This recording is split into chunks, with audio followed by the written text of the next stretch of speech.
आप कर लें।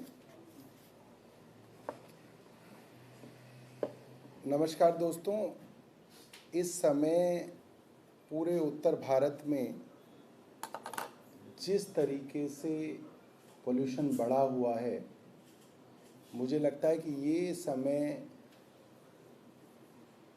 सबसे अनुकूल समय है जब हम इस बात की अहमियत समझ सकते हैं कि दिल्ली के अंदर पेड़ों की कितनी ज़रूरत है। जहाँ सरकारें, एनजीओज़, स्कूल के छोटे छोटे बच्चे छोटे छोटे पौधे लगा रहे हैं, वृक्षारोपण कर रहे हैं, वहीं पे राजधानी दिल्ली के अंदर एक मामला उठा और वो मामला किसी सरकार ने नहीं उठाया, एनजीओज़ ने ये मामला उठाया कि दिल्ली के रिज में चोरी छिपे करीब 1100 पेड़ों को काटा गया और डीडीए के द्वारा काटा गया। जब ये मामला आया तो बार बार डीडीए की तरफ से कहा गया कि ये फिगर गलत है, दरअसल इतने पेड़ नहीं कटे हैं। उन्होंने कहा 642 पेड़ कटे हैं। और ये बात एलजी साहब ने के वकील ने भी कोर्ट में कई बार इन प्रोटेस्ट कही कि भाई 1100 पेड़ों की ये फिगर गलत है, कुल मिला के 642 पेड़ कटे हैं। कुछ दिनों पहले मैं एलजी साहब से उनके ऑफिस में मिला, सभी अफसर वहाँ मौजूद थे, चीफ सेक्रेटरी मौजूद थे, AK सिंह एनवायरनमेंट सेक्रेटरी मौजूद थे, और मैंने उनकी तरफ इशारा करके बोला कि AK सिंह का क्या है, ये तो इतने पेड़ कट गए, इतना भी नहीं बोल पाए कि पेड़ नहीं कटने चाहिए थे। तो एलजी बोले कितने पेड़ कटे? मैंने कहा 1100 पेड़ कटे, आपने काटे, कटवाए आपने? तो बोले नहीं, ये फिगर गलत है, आपकी गलत फिगर है। मैंने कहा क्या फिगर है सर? तो बोले 640 के आसपास पेड़ कटे। चलिए ठीक है, यही बात उनके वकील ने कोर्ट में भी कही। खैर बहरहाल, कोर्ट के अंदर पिछले दिनों फॉरेस्ट सर्वे ऑफ इंडिया ने अपनी रिपोर्ट दाखिल की जो सैटेलाइट इमेजेस के हिसाब से है, और वो रिपोर्ट ऑथेंटिक इसलिए कही जा सकती है क्योंकि सैटेलाइट इमेजेस से, अब सैटेलाइट इमेजेस की तो जो है उनके पास पूरी हिस्ट्री होती है। हाई रेजोल्यूशन इमेजेस आप ले लीजिए, उसमें आप पुरानी इमेज ले लीजिए, फिर आप नई इमेज ले लीजिए, उसके अंदर कितने पेड़ कम हुए वो तो आप काउंट कर सकते हैं। बहरहाल कुछ अखबारों के अंदर ये छपा कि ये फॉरेस्ट सर्वे ऑफ इंडिया की रिपोर्ट गलत है, क्योंकि जो अलाइनमेंट सड़कों की थी जिस पे परमिशन मांगी गई डीडीए द्वारा, वो अलाइनमेंट बदल दी गई थी। ये ऑन रिकॉर्ड आ गई बात। ये वो वाली बात है जो हम पिछले कई महीनों से कह रहे थे कि जिस रोड की अप्रूवल यूटी पैक ने दी और इन एलजी साहब के ज्वाइन करने से पहले एलजी साहब ने दी, उस अलाइनमेंट को कुछ फार्म हाउस वालों की ज़मीन को बचाने के लिए बदला गया। और वो खबर कई सारे अखबारों ने 2 दिन पहले की, जिसके अंदर उन्होंने कहा कि फॉरेस्ट डिपार्टमेंट के कुछ अधिकारियों ने कहा कि नहीं, जो मैप परमिशन के लिए भेजे गए हैं वो अलग है, मगर जो रोड बनाई जा रही थी तो वो अलग है। तो एक तो हेंस प्रूव्ड हो गया, तो बात साबित ही हो गई अब कि इन्होंने अलाइनमेंट बदली। और अगर आपने अलाइनमेंट बदल दी तो आपने पुरानी अलाइनमेंट के हिसाब से सुप्रीम कोर्ट से क्यों परमिशन मांगी? इसका मतलब ऑन रिकॉर्ड आप अलाइनमेंट नहीं बदल पाए, क्योंकि यूटी पैक की किसी भी मीटिंग के अंदर वो अलाइनमेंट नहीं बदली गई। यूटी पैक के सारे मिनट्स ऑन रिकॉर्ड उनकी वेबसाइट पे हैं। ये एलजी साहब जब आए, इनके आने से 1 महीने पहले जो यूटी पैक की मीटिंग हुई, उसके मिनट्स ऑफ मीटिंग और उसके नक्शे वहाँ पे मौजूद हैं। गौशाला रोड के नक्शे मौजूद हैं, और जिस तरीके से ये रोड को वाइडन किया गया, वो वाइड रोड जो होनी थी वो फार्म हाउसेस की तरफ वाइड होनी थी, गौशाला की रोड, मगर इन्होंने वो रिज की तरफ जो है उसका वाइडनिंग की है, जिसकी वजह से और ज़्यादा पेड़ कटे हैं और फार्म हाउसों को फ़ायदा पहुंचा है। अब आते हैं मुद्दे की बात पे। 24/10/2024 के ऑर्डर के अंदर सुप्रीम कोर्ट चीफ जस्टिस साहब की बेंच ने दो तीन बातें साफ कही। उन्होंने कहा कि जो एलजी उपराज्यपाल महोदय विनय सक्सेना जी हैं, इनका जो एफिडेविट है, जो कोर्ट ने कहा कि आप दाखिल कीजिए, कि आपको कब पता चला गैर कानूनी तरीके से डीडीए ने पेड़ काट दिए, तो एलजी साहब ने हलफनामे में शपथ खा के ये कहा कि मुझे 10/6/2024 को पता चला, और 10/6/2024 भी इसलिए कहना पड़ गया उनको क्योंकि उनको बाकायदा खत लिखा गया है डीडीए के वाइस चेयरमैन द्वारा, इसलिए वो उसको झुठला नहीं सकते थे, इसलिए उन्होंने ये बात मानी। मगर उसी खत के अंदर वो ये देखना भूल गए कि डीडीए के वाइस चेयरमैन ने उनको कहा है कि मैंने आपको ये बात 12 अप्रैल 2024 को भी बताई थी। लिहाजा सुप्रीम कोर्ट ने एलजी साहब को कहा कि आपका एफिडेविट गलत है और आप एफिडेविट को दोबारा सुधार के दीजिए, जो अब सुधार के दिया है। एक कॉन्स्टिट्यूशनल अथॉरिटी एक झूठ देश की सबसे बड़ी अदालत को अपने एफिडेविट पे दे रही है, इससे ज़्यादा गंभीर और शर्मनाक बात नहीं हो सकती है। ये बहुत शर्मनाक है। और मैं अब आपको लगातार जो झूठ सुप्रीम कोर्ट में बोले गए, एलजी साहब के वकील द्वारा बोले गए, एलजी साहब के डिपार्टमेंट डीडीए द्वारा बोले गए और केंद्र सरकार द्वारा बोले गए, उनके बारे में बताऊंगा। इस ऑर्डर के अंदर पैरा नंबर 12 कहता है, we also direct that all original records be produced before this court. The registry shall permit inspection to be taken of the files by the counsel appearing in the case। ये matter ये है कि जिन NGOs ने DDA के ऊपर contempt of court का मामला दर्ज किया है, उन एनजीओज ने कहा कि साहब ये झूठ बोल रहे हैं और एफिडेविट पे भी गलत बयानी कर रहे हैं, लिहाजा रिकॉर्ड डीडीए की फाइलें मंगाई जाएं और आदेश दिया जाए कि जो पिटिशनर है वो उन फाइलों को इंस्पेक्ट कर सकें ताकि सच्चाई सामने आ सके। और 24 तारीख के बाद एक डेट कल पड़ी और एक डेट आज पड़ी, और आज और कल दोनों दिन ये बात पिटिशनर्स ने सुप्रीम कोर्ट में कही कि आपके आदेश के बावजूद डीडीए ने अपनी फाइल और रिकॉर्ड हमें नहीं दिखाए हैं। मेरा सवाल माननीय उपराज्यपाल विनय सक्सेना साहब से है कि आप कितनी बेइज्जती कराएंगे दिल्ली वालों की और डीडीए की? क्या कारण है कि आप डीडीए के रिकॉर्ड देने तक से बच रहे हैं? आज सुप्रीम कोर्ट की चीफ जस्टिस की बेंच इस मामले पे फैसला करने वाली थी। उन्होंने कल ही कहा था कि आज हम इसके ऊपर फैसला करेंगे, और जब वो फैसला करने बैठे तो उनको बताया गया कि अब तक डीडीए ने अपने रिकॉर्ड जो हैं कोर्ट में पेश नहीं किए हैं। लिहाजा chief justice of India Chandrachud साहब ने कहा कि अब तो इस केस को नहीं सुना जा सकता, लिहाजा क्योंकि अब उनका आखिरी दिन है, अब वो इस मैटर को किसी नई बेंच को देंगे। अभी जो पूरा का पूरा जो रिकॉर्ड रहा है डीडीए का, एलजी साहब का, केंद्र सरकार का, उसको मैं एक बार मेरे मन में जो प्रश्न हैं वो मैं रख देता हूं, और मैं एलजी साहब से ये निवेदन करूंगा कि आप इनके जवाब देने का कष्ट करें। दिल्ली वाले जानना चाहते हैं कि आखिर किया क्या है। पहली बात, जब ये मामला सबसे पहले सुप्रीम कोर्ट के अंदर आया तो डीडीए और केंद्र के वकीलों ने ये बात कही, ये ऑन रिकॉर्ड है। उन्होंने कहा कि एलजी साहब पेड़ कटने वाली लोकेशन पे कभी नहीं गए, ये ऑन रिकॉर्ड है। जब उनको 3 फरवरी का हवाला दिया गया तो उन्होंने ये कहा कि एलजी साहब उस लोकेशन पे नहीं गए, एलजी साहब तो अस्पताल का दौरा करने गए थे। ये बात भी ऑन रिकॉर्ड है। Live law bar and bench को आप गूगल करके देख सकते हैं, आज भी उनके वो स्टेटमेंट्स, उनके वकीलों के वो स्टेटमेंट्स मौजूद हैं। तब झूठ बोला गया।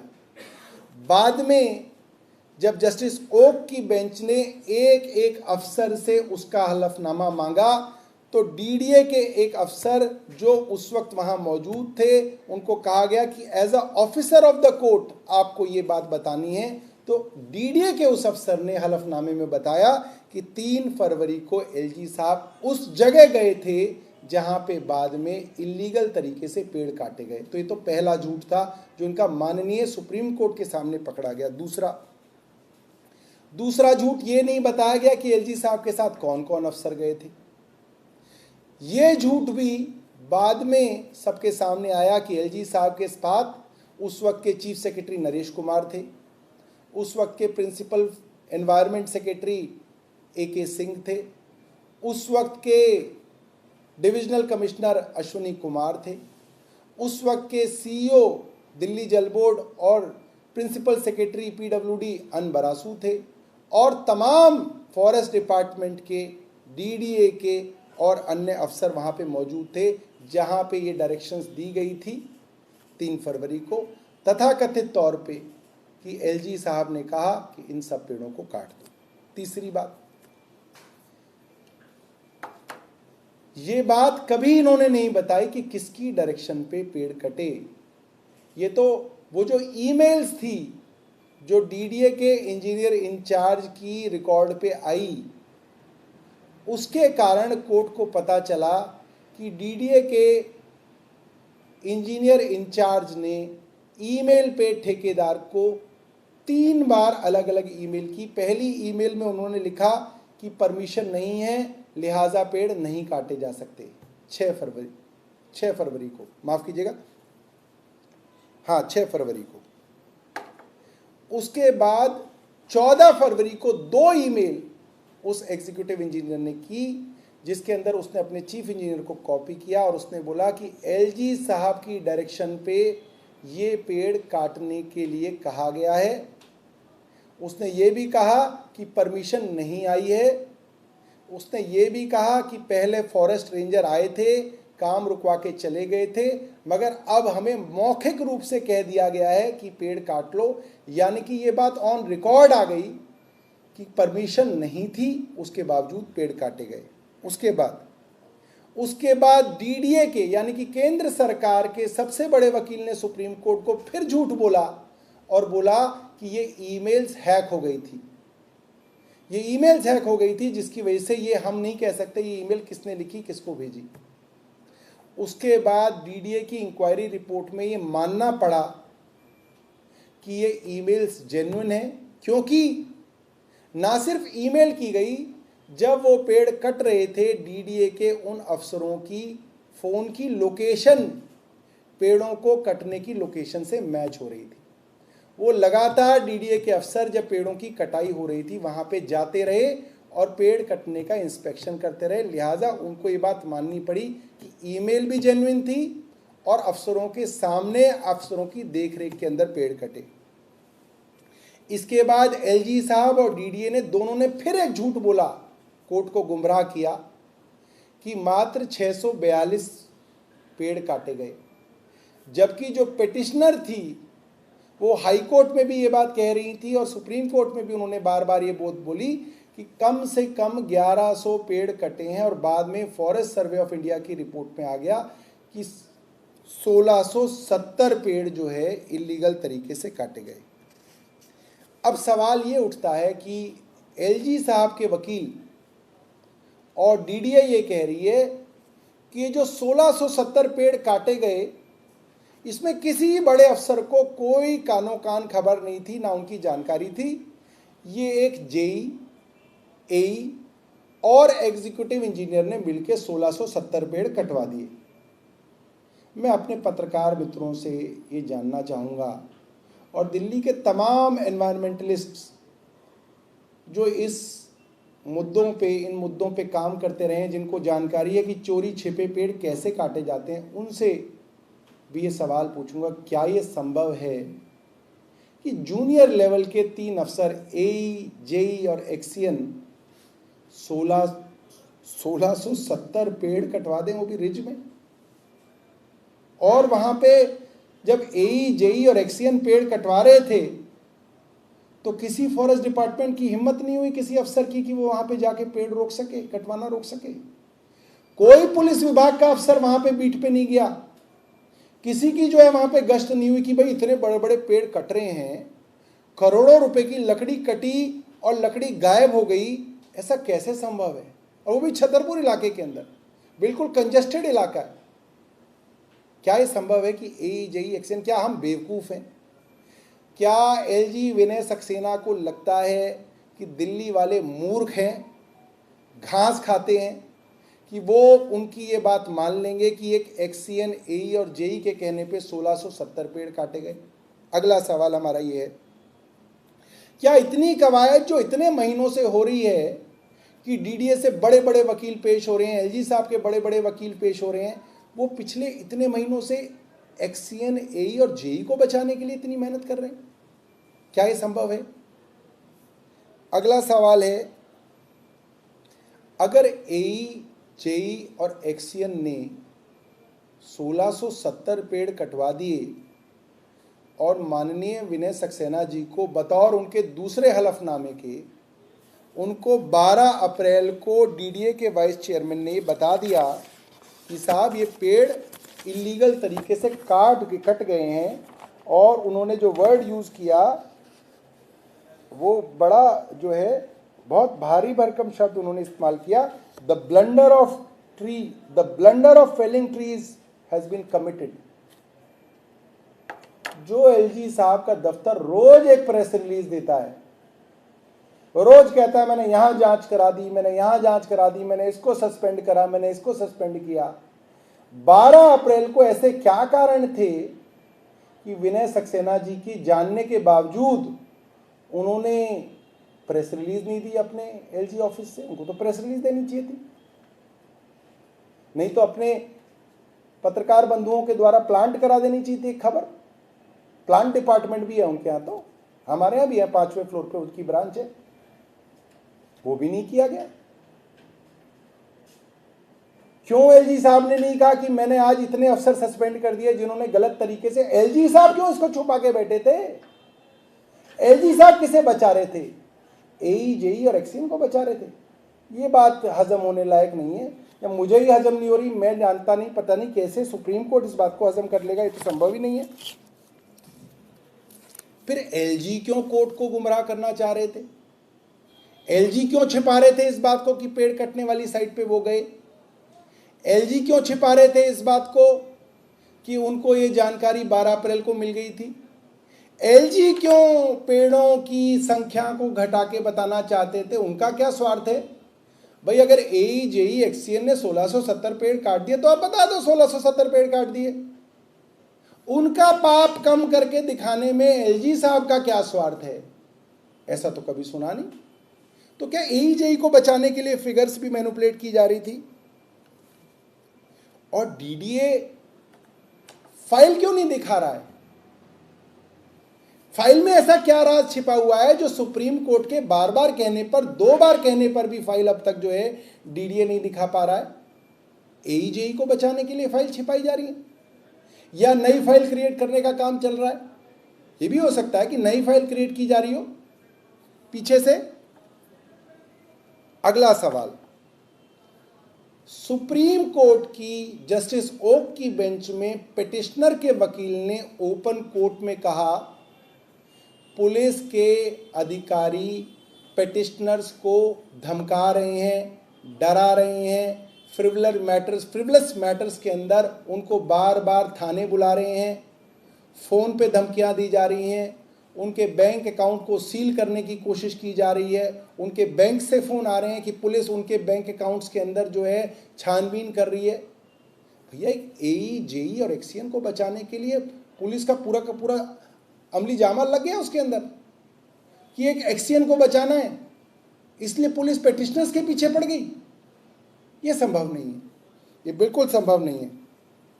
फॉरेस्ट डिपार्टमेंट के आला अफसर क्यों चुप रहे? इतनी बड़ी त्रासदी हो गई, फॉरेस्ट डिपार्टमेंट बेचारा कुछ बोल ही नहीं पा रहा है, इतने डरे हुए हैं। और अलाइनमेंट, रोड की अलाइनमेंट चेंज तो हुई, ये तो आपको ग्राउंड पे भी जाके दिख जाएगा। फार्म हाउसों को फायदा पहुंचाने के लिए पेड़ों को काटा गया, ये भी आपको जाके दिख जाएगा।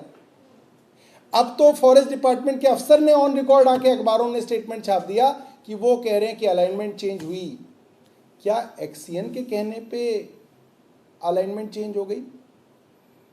क्या एक्सीएन के कहने पे डीडीए ने झूठी अलाइनमेंट लेके सुप्रीम कोर्ट से परमिशन मांगी? ये संभव नहीं है। इस मामले में जितना झूठ छिपाने की कोशिश की जा रही है डीडीए द्वारा और एलजी साहब द्वारा, उतना वो पूरी दिल्ली के सामने एक्सपोज होते जा रहे हैं। मेरा उनसे निवेदन है, सच जो है वो जनता के सामने रखें, कोर्ट के सामने रखें। आप जितना छिपाने की कोशिश करेंगे, आप उतना ज़्यादा जनता के सामने एक्सपोज होते जाएंगे। बहुत बहुत धन्यवाद। कोई आपका सवाल है? Thank you.